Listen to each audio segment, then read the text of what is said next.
very quickly you said, that's what the blacks should do. I think it's your strongest idea you presented all evening. And in every discussion I've ever listened to on the radio dealing with blacks, never once, you're the first one ever to say that. I think it's your most important idea. Maybe you could talk somewhat about that idea. How hard do you think that would be to accomplish? How do you think your colleagues, friends, pastors, ministers, and people who believe in ideals would help you in that idea?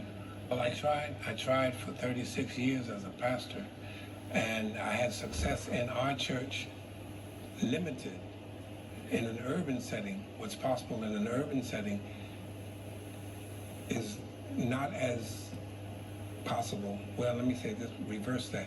What happens in a small town setting in a black church is much easier than an urban setting. With after-school programs of kids coming straight from school in Chicago, you got to cross gang turf territories on public transportation to get to the after-school program.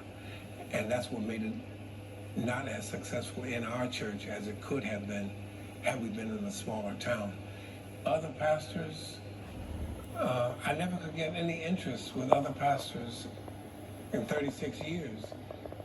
One maybe in Texas, one maybe in Oakland, but no group of black churches said, okay, our churches are going to be open Monday, Wednesday, and Friday from 3 to 5 for an after-school program. If your kids live in this neighborhood, they can come. I could not generate any interest because it wasn't about the Lord and heaven and grace and gifts of the Spirit. But I saw it work. I saw my classmates learning their own story, and I said, that's what we need to be doing. But I didn't have much success. I didn't have nationwide success like I would have liked, or even citywide in Chicago. Because Shelvin Hall's church on the west side, you talking about Chirac, that's what they call. You know, that's a combination of Chicago and Iraq. With bullets flying. Nobody letting the kids go to no school, after school program in that neighborhood. Right. So we had those kinds of problems in a city like Chicago. But yeah, I agree with you.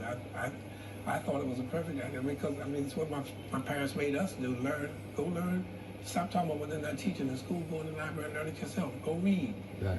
And I saw it working with Andy Steiner and Stu Chalfin and my Jewish buddies. Shout out to them. But we wouldn't do it.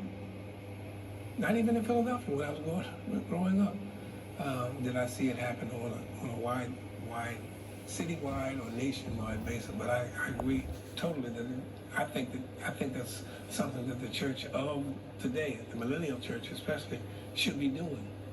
Even using hip hop to teach. Yes. By the way, in case anybody didn't know, and some people have left, did you all know the only black Oscar winner? Carmen is a member of Trinity United Church of Christ.